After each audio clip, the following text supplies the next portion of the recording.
The Student Who Stole My Light, a story of mentorship, betrayal, and the power of forgiveness. My name is Dr. Sarah Chen, and I'm going to tell you about the day my protege stole everything I'd worked for, and how that betrayal ultimately taught me the most important lesson of my life. For 15 years, I poured my heart into developing a revolutionary cancer treatment.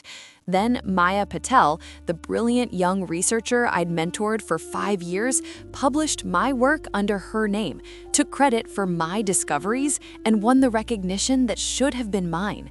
I was devastated, furious, ready to destroy her career the way she'd destroyed mine. But then I discovered the truth, a truth so heartbreaking it shattered my anger and showed me that sometimes the people who hurt us most are the ones suffering the deepest pain. This is the story of betrayal, yes, but more than that, it's a story about grace, second chances, and how forgiveness can heal wounds we thought were permanent. I met Maya Patel in the fall of 2015 when she was a 24-year-old graduate student with fire in her eyes and questions that wouldn't stop. She'd shown up at my lab at Stanford Medical School after one of my lectures on immunotherapy. Most students came with generic questions or requests for internships. Maya came with a challenge. Dr. Chen, your hypothesis about T-cell modification is brilliant, but have you considered the implications of cellular memory? What if we could teach immune cells to remember cancer markers across generations? I'd been researching cancer immunotherapy for 10 years at that point, published dozens of papers, earned tenure at 35, and this graduate student had just identified the exact question I'd been wrestling with for 6 months. Walk with me, I said.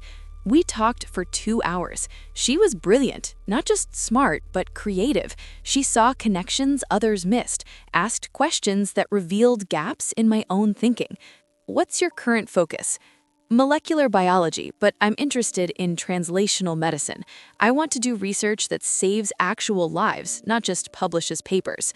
That's what sealed it for me. Too many researchers cared more about publications than patients. Maya cared about impact. Be at my lab Monday morning, 7 a.m. Don't be late.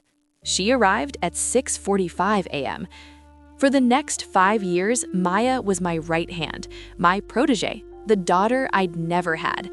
I taught her everything I knew, not just the science, but the art of research, how to design elegant experiments, how to think critically about data, how to write papers that told compelling stories, how to navigate the politics of academic medicine. She was a sponge, absorbing everything, and she contributed too. Her insights often sparked breakthroughs in our work. We were developing a revolutionary cancer treatment, a way to modify patients' own immune cells to recognize and destroy cancer cells, then remember those markers so cancer couldn't come back, because the immune system remembered it. It was revolutionary, Nobel Prize-worthy, the kind of discovery that would save millions of lives. We were preparing to publish our findings in Nature, the most prestigious medical journal in the world. I'd spent months writing the paper, with Maya as co-author. She'd contributed significantly to the research, so she deserved recognition. But I was the principal investigator, the senior author, the one who'd conceived the project, secured funding, designed the overall experimental framework. My name would be last on the paper, the position that indicates the lead researcher. That's how academic publishing works. The principal investigator gets the final authorship position and the primary credit. Maya understood that, or so I thought. In March 2020, just days before we were supposed to submit our paper to Nature, Maya came to my office. Dr. Chen, I need to talk to you about something. She looked nervous, pale. I'd never seen her like that. What's wrong? I've been offered a position at Johns Hopkins. They want me to lead my own research team. It's an incredible opportunity. My heart sank, but I forced a smile. Maya, that's wonderful. You deserve it. You're ready to lead your own lab. The thing is, they want me to start immediately, like next month. Next month? But we're about to publish. I know, and I'm so sorry, but this opportunity won't wait. They need someone to start their new cancer research initiative, and they chose me. I felt the disappointment but pushed it aside. This was good for Maya. This was what mentors did, help their students fly. It's okay, we'll manage. I'll list you as co-author, make sure you get full credit for your contributions before you go. Actually, she hesitated, Johns Hopkins wants me to bring a major publication with me, something that establishes me as an independent researcher, and I was wondering if maybe I could be first author on the CAR TGM paper. I stared at her. First author? I know, it's unconventional, but I did so much of the experimental work, and it would really help me establish credibility in my new position. Maya, you know how academic authorship works. Yes, you did critical work, but this is my project, my 15 years of research, my lab, my funding. I'm the principal investigator. I understand. I just thought maybe you'd consider it as a gift to help me launch my career. A gift? I tried to keep my voice level. Maya, having your name on a Nature paper as co-author at your age is already extraordinary. That's the gift. That's what will launch your career. Her expression hardened slightly. So that's a no. That's reality. I'm happy to support you. I'll write you a glowing recommendation, but I can't give you first authorship on my life's work. Okay. Her voice was cold now. I understand. She left my office. I felt uneasy, but told myself it was just the awkwardness of the situation. She'd get over it. 3 weeks later, Maya resigned effective immediately, taking a personal emergency leave before her Johns Hopkins start date. Family issues, she said vaguely. I need to go home for a while. I was concerned, but understood. I gave her my blessing and told her to take care of herself. 2 weeks after that, I received an email from Nature. They were rejecting our paper. Not for scientific reasons, because an almost identical paper had already been submitted by Dr. Maya Patel of Johns Hopkins University. My hands shook as I read the email. Then I accessed the submission through my editorial board privileges. I reviewed papers for Nature. There it was, my work, our work, published under Maya's name as sole author. She'd taken everything, every experiment, every finding, every innovation, changed some wording, reformatted some figures, but it was unmistakably our research. She'd stolen 15 years of my life. I called her immediately. She didn't answer. I called Johns Hopkins. They confirmed Dr. Patel had submitted a groundbreaking paper and it was under review. I called the Nature editor, explained the situation. They launched an investigation but said it would take months. Meanwhile, Maya's paper was accepted, published. She was interviewed by Scientific American, the New York Times, CNN. Young researcher makes cancer breakthrough. Maya Patel, 29, could change how we treat cancer forever. Rising star in immunotherapy wins prestigious Lasker Award. She was on magazine covers, speaking at conferences, being called a genius, and my name appeared nowhere. When journalists asked her about her training, she mentioned Stanford but never mentioned me. When asked about collaborators, she said she'd worked with a team but took full credit for the innovation. I tried to fight it, filed complaints with Stanford, Johns Hopkins, Nature, but Maya had been clever. She'd waited until she left my lab to submit. She'd modified enough details that it wasn't technically plagiarism, more like parallel research. And she had the publication. First to publish wins in science. My complaints went nowhere. Stanford said it was a he said, she said situation. Johns Hopkins stood by their star researcher. Nature said they'd published in good faith based on Maya's representations. I was effectively silenced.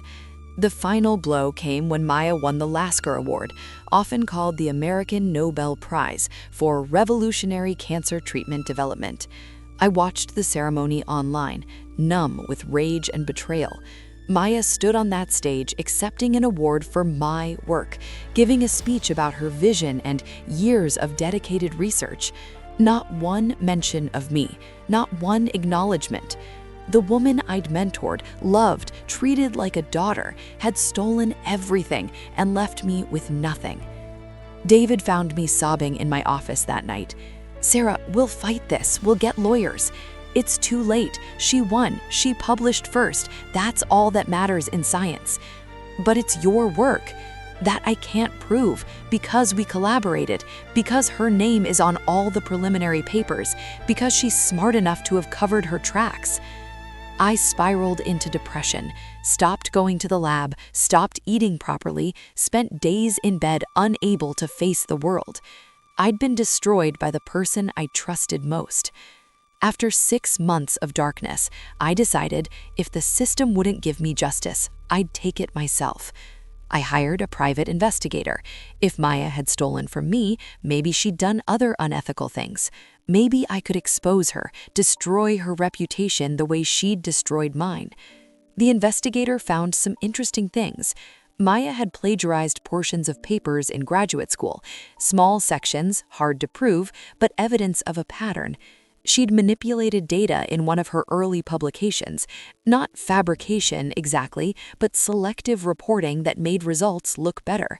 She'd had an affair with a married professor to gain access to resources and lab time.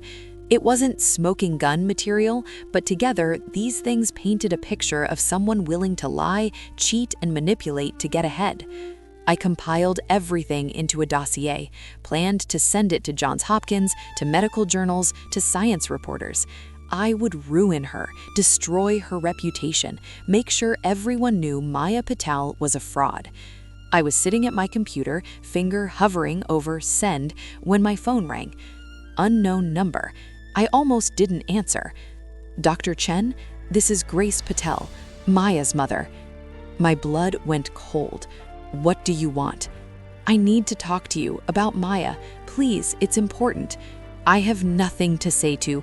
My daughter is dying, Dr. Chen. She has maybe 6 months left. And before she dies, there's something you need to know. Something that explains everything. Will you please come, just once, to hear the truth?" I wanted to say no, wanted to hang up, but something in her voice, the desperation, the grief, made me pause. Why should I believe anything from Maya's family? Because I'm not asking you to believe. I'm asking you to listen. That's all. One conversation. Then you can do whatever you want with that file you've been preparing. I know about it. Maya knows. She doesn't blame you. But before you destroy her, please hear why she did what she did. "Where are you?" "Baltimore. She's at Johns Hopkins Hospital, room 847. I flew to Baltimore 3 days later, still carrying my dossier, still planning revenge, but curious enough to hear their excuses first. I walked into room 847 and stopped. Maya looked like she'd aged 20 years, gaunt, pale, wearing a hospital gown, an IV drip connected to her arm. "Hi, Dr. Chen." Her voice was weak. "Thank you for coming." I stood in the doorway. "What's wrong with you?" "Stage 4 pancreatic cancer, diagnosed 8 months ago, untreatable, inoperable. I have about 4 months left." I felt nothing, no sympathy, just cold satisfaction. Good, karma is real. Maya's mother gasped, but Maya just nodded. "I deserve that. I deserve everything you're thinking about me." "You're damn right you do." "But before I die, I need to tell you why. Will you sit, please?" Against my better judgment, I sat. Maya took a shaky breath. "When I asked you to make me first author, do you remember what you said?" "I said reality, that it was my work." "You also said you'd write me a glowing recommendation, help launch my career, that having my name as co-author on a Nature paper at my age was already extraordinary. So it would have been extraordinary for someone healthy, for someone with decades ahead of them." She started crying. "Dr. Chen, I was diagnosed 3 weeks before I asked you about authorship. The doctors gave me 12 to 18 months, and I realized I'd spent 5 years on this research, the most important 5 years of my life, helped create something that would save millions of people from the disease that was killing me. And when the paper published, no one would remember my name. I'd be a footnote, a co-author, barely mentioned. My anger faltered. You were dying? I wanted to tell you, wanted to explain, but I knew what you'd say. Maya, take time off, focus on treatment, don't worry about the paper. And that would have been kind, but it would have meant dying in obscurity, being forgotten, having my final contribution to the world be a middle author credit that no one notices. So you stole it, I said bitterly. Yes, I stole it, and I'm not saying that was right. It wasn't. It was selfish and cruel, and you didn't deserve it. But I was terrified, Dr. Chen, terrified of dying at 29, terrified of being forgotten, terrified that my life wouldn't matter. Grace Patel spoke up, tears streaming. I told her not to do it, told her to talk to you, explain the situation, but she was so scared, and she thought if she had that first author publication, she'd leave something behind, a legacy, something that would outlive her. So she destroyed mine instead, I said bitterly. Yes, Maya whispered, and I've regretted it every single day. The guilt has eaten me alive. Because you gave me everything, Dr. Chen. You taught me, believed in me, loved me, and I repaid you with betrayal. She pulled out a folder from her bedside table. This is a full confession. Everything I did, how I stole your research, proof that the work was yours. Letters to Stanford, Johns Hopkins, Nature, and every scientific publication. In these letters, I'm setting this record straight, admitting I plagiarized your life's work, requesting they revoke my awards, retract the paper, republish under your name. She handed me the folder. I'm also donating the entire Lasker Award money, $250,000, to cancer research in your name, and I've written a letter to be published after my death, telling the whole story, admitting my betrayal, making sure the world knows the CAR TGM therapy was your achievement, not mine. I stared at the folder. Why now? Why not months ago? Because I was a coward. I wanted just a little more time being someone who mattered, someone who'd done something important. But the cancer is winning now, and I can't die knowing I stole your light and never gave it back. She looked at me, really looked at me.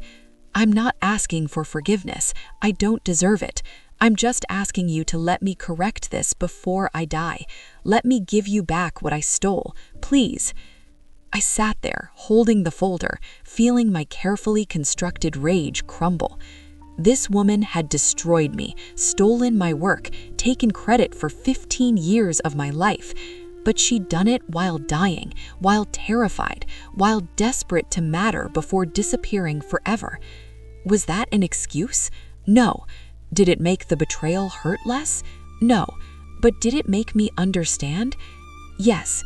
I thought about what I would do if I knew I only had months to live, if I'd spent years on research that would save others from my fate, how desperate I'd be for my life to mean something, to leave something behind. Would I steal? I wanted to think I wouldn't, but honestly, I didn't know. Maya, what you did was wrong. It was unforgivable. You destroyed me. I know. I spent 6 months in depression. Lost myself, couldn't work, couldn't function. I thought about suicide. She sobbed openly now. I'm so sorry. I'm so sorry. But I took a deep breath. I also understand why you did it, and I don't know if I would have acted differently in your position. I'd like to think I would, but fear makes us do terrible things. So you'll accept the letters? Let me correct the record? I looked at her, dying at 29, having achieved everything and lost everything simultaneously. No. Her face fell. Dr. Chen, I'm not going to let you correct the record. I'm going to let the publications stand as they are. But because you're right, you are dying, and when you're gone, that first author paper will be all that's left, your legacy. And despite what you did, despite how much you hurt me, I can't take that away from you. Maya and Grace both stared at me in shock. But, I continued, I also want to add something, an acknowledgement section in the published paper and in any future materials. It will read, "This work was conducted in collaboration with Dr. Sarah Chen, whose 15 years of pioneering research made this breakthrough possible. The author is deeply grateful for her mentorship, guidance, and vision." "That's not enough," Maya protested. "You deserve primary credit." "Maybe, but I have time to publish more papers, to win more awards, to build my legacy over decades. You have months. Let this be yours, with the acknowledgement of my contribution. That's enough." Grace Patel grabbed my hands. "Dr. Chen, that's incredibly generous." "It's not generosity, it's acceptance. Maya hurt me badly, but she's paying a price far worse than anything I could inflict, and I can choose to add to her suffering, or I can choose grace." I looked at Maya. "I choose grace, but understand this. I'm not doing this for you. I'm doing it for me, because I don't want to spend the rest of my life being the person who destroyed a dying woman's legacy out of vengeance. I want to be someone who chose compassion over cruelty." Maya was crying so hard she could barely speak. "Thank you. Thank you. I don't deserve this." "No, you don't, but we rarely get what we deserve. Sometimes we get mercy instead." Over the next 4 months, I visited Maya twice a week.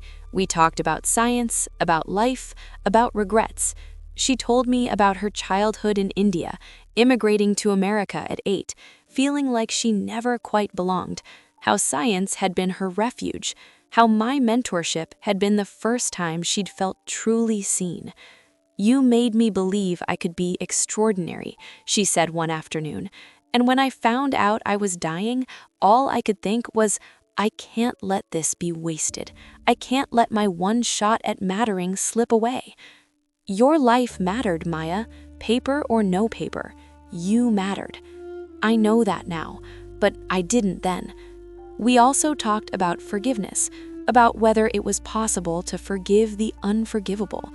"I don't know if I've fully forgiven you," I admitted.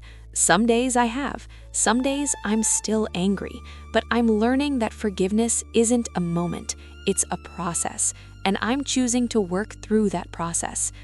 "Why?" "Because hatred is exhausting, because I'd rather spend my energy creating new research than destroying you, and because despite everything, I still care about you, the person you were before fear made you someone else." Maya died on a Tuesday morning in December 2021. She was 29 years old. Grace called me. I went to the hospital and sat with them as Maya slipped away. Her last words to me, "Thank you for teaching me everything." At her funeral, I gave a eulogy.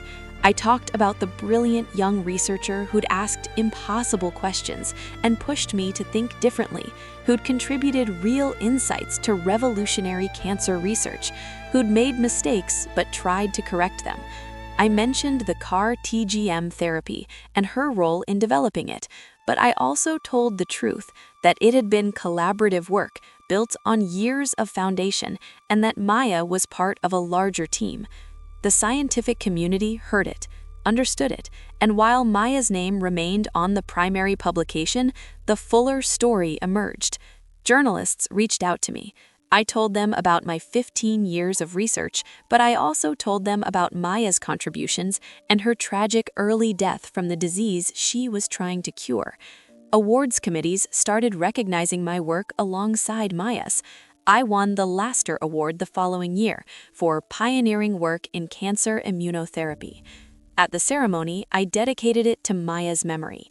She was my student, my colleague, someone who made a terrible choice out of fear, but spent her final months trying to make it right. She taught me that forgiveness isn't weakness, it's strength, and that sometimes the most important thing we can do is choose grace over revenge. Today, 5 years later, CAR-TGM therapy is saving lives. Thousands of cancer patients are in remission because of research Maya and I developed. Her name is on it, so is mine, and that feels right. I still think about her, about the betrayal, about the forgiveness. People ask me, how did you forgive her after what she did? I tell them the truth. I didn't just forgive her, she changed me. Before Maya's betrayal, I thought justice meant punishment, that wrongdoing required retribution, that betrayal could only be answered with revenge. But Maya taught me something else, that hurt people, that desperation drives us to our worst choices, and that sometimes the most powerful response to betrayal is not destruction, but mercy. I could have ruined her, should have maybe. I had every right, but I chose differently. And that choice, that decision to extend grace I didn't feel obligated to give, freed me more than revenge ever could. Because revenge would have made me into someone I didn't want to be, someone hard, bitter, defined by what was taken from me. Grace made me into someone I'm proud of, someone who can hold pain and compassion simultaneously, someone who understands that we're all flawed, frightened creatures trying to matter before we disappear. Maya stole my light, but in forgiving her, I found a different light, one that comes not from recognition or awards, but from choosing kindness over cruelty. And that light, no one can steal. Last month, I gave a lecture at Stanford to incoming graduate students. At the end, a young woman approached me, eager, brilliant, asking impossible questions. She reminded me of Maya. "I'd love to work in your lab, if you'll have me." I looked at her and saw not betrayal, but possibility, not fear, but hope. "Be here Monday morning, 7 a.m. Don't be late." She arrived at 6:45 a.m. because that's what mentors do. We teach, we trust, we give chances, and sometimes people disappoint us, hurt us, betray us. But sometimes they change the world, and the only way to know which they'll become is to choose hope over fear, grace over vengeance, forgiveness over hatred. Maya taught me that, not through her success, but through her failure, through her betrayal and her remorse, through dying young and trying to make amends. Maya stole my light, but in forgiving her, I found a different light, one that comes not from recognition or awards, but from choosing kindness over cruelty,